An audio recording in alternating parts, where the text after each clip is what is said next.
ஆதியாகமம் அதிகாரம் 17. ஆதியாகமம் அதிகாரம் 17.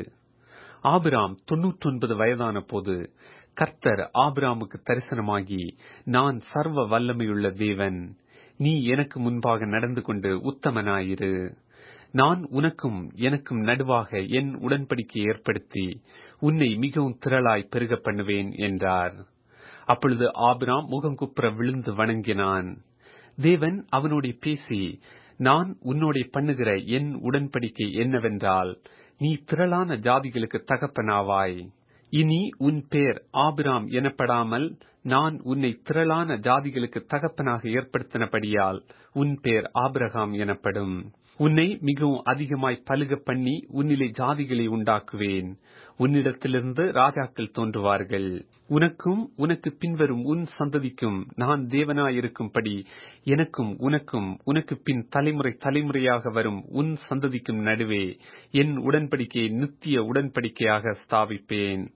நீ பரதேசியாய் தங்கி வருகிற கானான் தேசம் முழுவதையும் உனக்கும் உனக்கு பின்வரும் உன் சந்ததிக்கும் நித்திய சுதந்திரமாக கொடுத்து நான் அவர்களுக்கு தேவனாயிருப்பேன் என்றார். பின்னும் தேவன் ஆபிரகாமை நோக்கி, இப்பொழுது நீயும் உனக்கு பின் தலைமுறை தலைமுறையாக வரும் உன் சந்ததியும் என் உடன்படிக்கையை கை கொள்ளுங்கள்.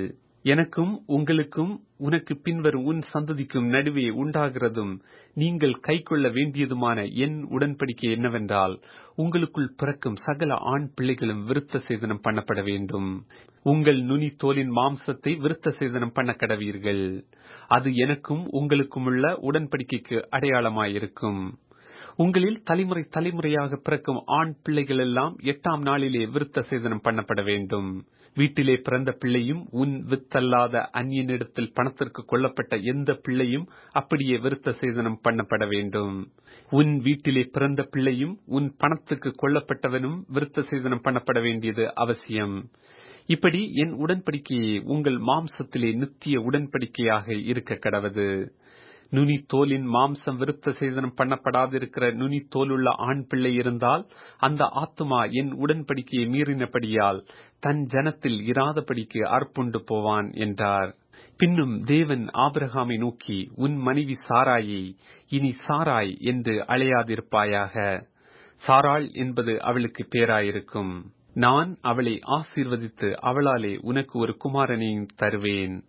அவள் ஜாதிகளுக்கு தாயாகவும் அவளாலே ஜாதிகளின் ராஜாக்கள் உண்டாகவும் அவளை ஆசீர்வதிப்பேன் என்றார். அப்பொழுது ஆபிரகாம் முகம் குப்புற விழுந்து நகைத்து, 100 வயதானவனுக்கு பிள்ளை பிறக்குமோ, 90 வயதான சாராள் பிள்ளை பெறுவாளோ என்று தன் இருதயத்தில் சொல்லிக்கொண்டு, இஸ்மவேல் உமக்கு முன்பாக பிழைப்பானாக என்று ஆபிரகாம் தேவனிடத்தில் விண்ணப்பம் பண்ணினான்.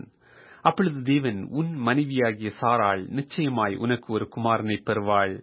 அவனுக்கு ஈசாக்கு என்று பெயரிடுவாயாக.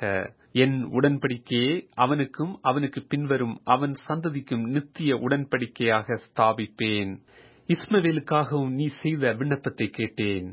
நான் அவனை ஆசீர்வதித்து அவனை மிகவும் அதிகமாக பலுகவும் பெருகவும் பண்ணுவேன். அவன் 12 பிரபுக்களை பெறுவான். அவனை பெரிய ஜாதியாக்குவேன். வருகிற வருஷத்தில் குறித்த காலத்திலே சாராள் உனக்கு பெறப்போகிற ஈசாக்கோடே நான் என் உடன்படிக்கை ஏற்படுத்துவேன் என்றார். தேவன் ஆபிரகாமோடே பேசி முடித்த பின்பு அவர் அவனை விட்டு எழுந்தருளினார். அப்பொழுது ஆபிரகாம் தன் குமாரனாகிய இஸ்மவேலையும் தன் வீட்டிலே பிறந்த யாவரையும் தான் பணத்திற்கு கொண்ட அனைவருமாகிய தன் வீட்டிலுள்ள ஆண் பிள்ளைகள் எல்லாரையும் சேர்த்து தேவன் தனக்கு சொன்னபடி அவர்கள் நுனி தோலின் மாம்சத்தை அந்நாளிலே தானே விருத்த சேதனம் பண்ணினான். ஆபிரகாமுடைய நுனி தோலின் மாம்சம் விருத்த சேதனம் பண்ணப்படும் போது அவன் 99 வயதாயிருந்தான்.